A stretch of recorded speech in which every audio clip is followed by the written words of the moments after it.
अक्षय कर्डिले यांना साधारण 70,000च्या पुढे सध्या अक्षय कर्डिले आहेत. पण पुन्हा एकदा जातोय तामिळनाडूमधल्या एका महत्त्वाच्या नोंदीकडे. विजय थलपती, जोसेफ विजय चंद्रशेखर असं ज्यांना त्यांचं पूर्ण नाव आहे. राजकीय वर्तुळामध्ये आता इथून पुढे दबदबा पाहायला मिळतोय का आपल्याला पाहायचंय. थलपती म्हणजे सेनापती या नावाने त्यांची ओळख आहे. चित्रपटसृष्टीत थलपती अत्यंत लोकप्रिय हे सगळं नाव. दाक्षिणात्य चित्रपटसृष्टीतला आघाडीचा सुपरस्टार.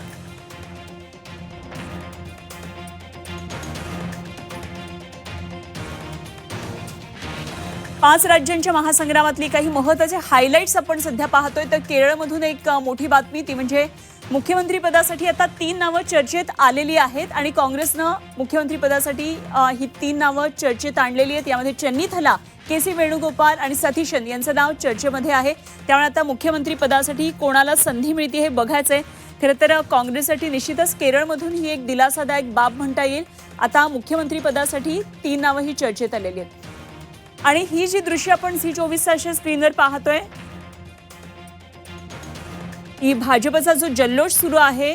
एकंदरीतच आज असा जल्लोष संध्याकाळी सुद्धा भाजप मुख्यालयामध्ये पाहायला मिळणार आहे. पश्चिम बंगाल जिंकण्याचं भाजपचं स्वप्न होतं आणि ते पूर्ण झालेले 15 वर्षांच्या सत्तेला ममता दीदींच्या हा सुरुंग लागलाय आणि बंगालमध्ये पहिल्यांदाच पश्चिम बंगालमध्ये भाजपचं कमळ फुलतंय आणि त्याचाच हा सगळा आनंद आपल्याला कार्यकर्त्यांच्या चेहऱ्यावर पाहायला मिळतो.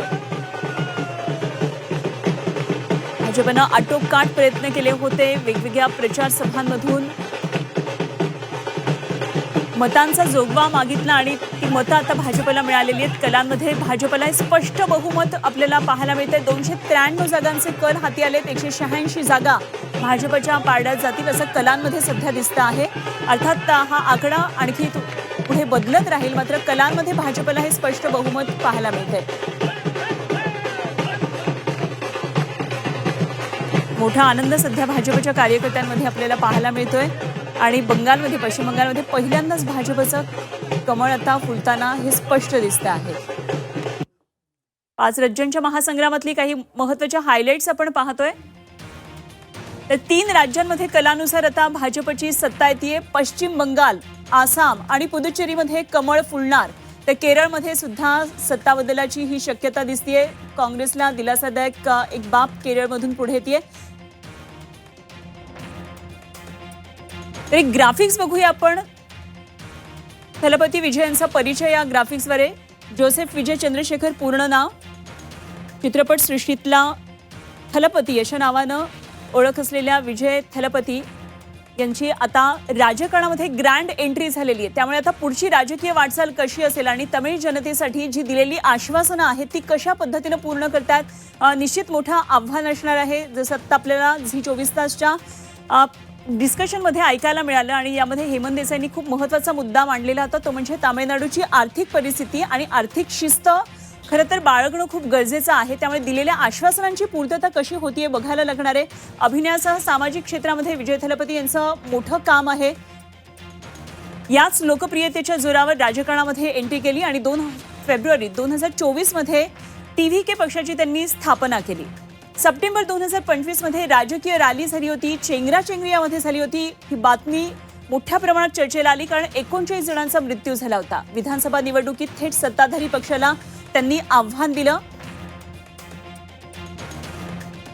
आणि कौटुंबिक राजकारण असतं त्यावर त्यांनी मोठी टीका केली होती. त्यांची वक्तव्य लोकप्रिय झाली होती आणि त्यानंतर थलपती विजय यांचा एकंदरीतच आजच्या या रणसंग्रामामध्ये जो विजय होताना दिसतो आहे तो निश्चितच खूप मोठा म्हणावा लागेल. ग्रँड एंट्री त्यांची राजकारणामध्ये झालेली आहे.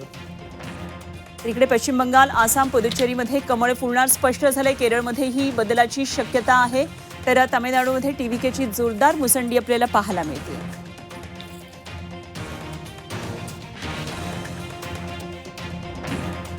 तर 5 राज्यांच्या महासंग्रामातले काही महत्त्वाचे पॉईंट सध्या आपण पाहतोय. झी24 तासच्या स्क्रीनवर आपल्याला सगळे निकाल एका नजरेमध्ये पाहायला मिळतात.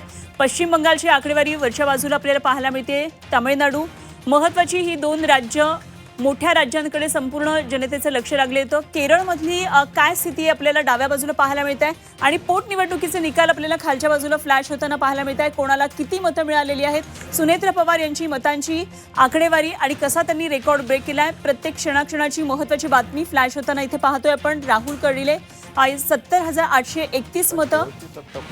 तर बारामती पोटनिवडणुकीतून अपक्षांना कशा प्रकारे मतं मिळालेली आहेत ते सुद्धा चित्र पाहायला मिळतंय. तर दुसरीकडे आपण पाहतोय उजव्या बाजूला बिग फाईट्स आहेत आणि कोण पिछाडीवर आहे कोण आघाडीवर आहे ते आपल्याला पाहायला मिळतंय. 5 राज्यांचा महासंग्राम. आज सकाळी 8 वाजल्यापासून सुरू झालेली मतमोजणी आणि आता चित्र हळूहळू स्पष्ट होतंय. 12:30 वाजतायत आणि एकंदरीतच 1 वाजेपर्यंत सगळं चित्र स्पष्ट होईल असं एकंदरीतच दिसतंय. सगळे कल आता सर्व राज्यांचे हाती आलेले आहेत आणि भाजपची जोरदार मुसंडी आपल्याला पाहायला मिळते. तर तामिळनाडूमध्ये TVKची मुसंडी पाहायला मिळते.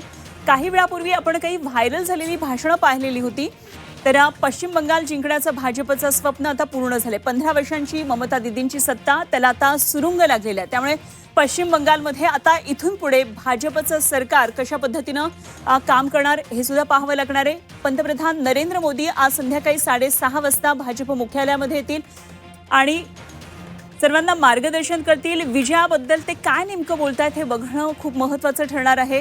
तर खरं तर आजचे हे निकाल देशाच्या राजकारणाच्या दृष्टीनं महत्त्वाचे होते, कारण प्रादेशिक पक्षांची अस्मिता विरुद्ध राष्ट्रीय पक्ष अशा प्रकारचं हे एक चित्र होतं. त्यामुळे प्रादेशिक पक्षांचा टिकाव यापुढे लागणार का, आघाड्यांची समीकरणं यापुढे अशीच राहणार की काही बिघडणार, राष्ट्रीय स्तरावर ज्या आघाड्या झालेल्या आहेत त्यामध्ये काही बदल होणार का, अशा अनेक महत्त्वाच्या प्रश्नांना खरं तर आजपासून वेगळ्या पद्धतीनं सुरुवात होणार आहे. हे प्रश्न इथून पुढच्या काळामध्ये असेच राहणार की काही यामध्ये बदल होणार चित्र, याकडे आपले लक्ष असणार आहे. त्यामुळे देशाच्या राजकारणाच्या दृष्टीनं या 5 राज्यांच्या निवडणुका अत्यंत महत्त्वाच्या होत्या. तामिळनाडू, केरळ आणि पश्चिम बंगाल विशेषतः या 3 राज्यांकडे लक्ष लागलेलं होतं. आसाममध्ये आपल्याला माहिती आहे आसाममध्ये गड तसाच चाबूत ठेवण्यामध्ये नक्कीच यश मिळालेलं आहे. पुदुच्चेरी लहान राज्य असलं तरी सुद्धा 30 जागांकडे लक्ष लागलेलं होतं. एनडीएनं 26 जागा त्या ठिकाणी मिळवलेल्या आहेत. त्यामुळे 30 पैकी 26 जागा ह्या जर एनडीएला मिळत असतील तर भाजप निश्चितच सत्ता स्थापन करणार आहे. 126 जागा होत्या आसाममध्ये, केरळमध्ये 140 जागा आहेत. कशा पद्धतीनं हे आकडे आता निकालाच्या वेळी बदलतात हे बघणं खूप महत्त्वाचं ठरणार आहे. मात्र निश्चितच पश्चिम बंगालमध्ये एक मोठा विजय भाजपला आणि ममता दीदी यांना मोठा धक्का म्हणता येईल.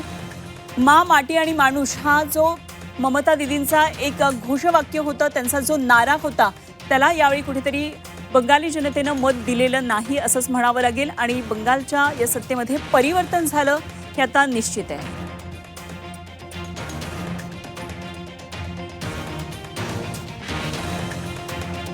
ते तामिळनाडूतलं पण हे चित्र पुन्हा एकदा पाहूया. 1967 नंतर पहिल्यांदाच तिसऱ्याच पक्षाची ही सत्ता स्थापन झाली आहे. TVK पक्षाची सत्तेच्या दिशेने आता वाटचाल सुरू झाली आहे. राजकारणात ग्रँड एंट्री झाली आहे चित्रपटसृष्टी पाठोपाठ थलपती विजयांची आणि पाहतोय पण 1967 नंतर पहिल्यांदाच आता तिसऱ्या पक्षाची अशा प्रकारे स्थापना होती आहे. त्यामुळे तामिळनाडूमधनं आता यापुढे राजकारण कशा पद्धतीनं द्रविडी राजकारण जात आहे हे आपल्याला पाहायला लागणार आहे. तर एकंदरीतच भाजपची ही मुसंडी आणि विजयाचा वारू याही वेळी 5 राज्यांच्या निवडणुकीमध्ये आपल्याला पाहायला मिळाला आहे. थलपतींच्या TVK पक्षानं सत्तेच्या दिशेनं वाटचाल इकडे तामिळनाडूमध्ये केलेली दिसते. खाली पोटनिवडणुकांच्या निकालांमध्ये सुद्धा मतदानाचा जो आकडा आहे तो कशा पद्धतीनं बदलतोय ते आपल्याला पाहायला मिळतंय. कर्डिलेंकडे 70,831 मतं, राष्ट्रवादीला मिळत आहेत 12,000 मतं. तर इकडे बारामतीमध्ये 1 लाखाचा टप्पा पार केलाय. 1,12,268 सुनेत्र पवार यांना मतदानाचा हा आकडा पण पाहतोय. मताधिक्य मोठ्या प्रमाणात मध्ये मिळाले आणि अजित पवार यांचा रेकॉर्ड सुद्धा त्यांनी ब्रेक केलेला आहे.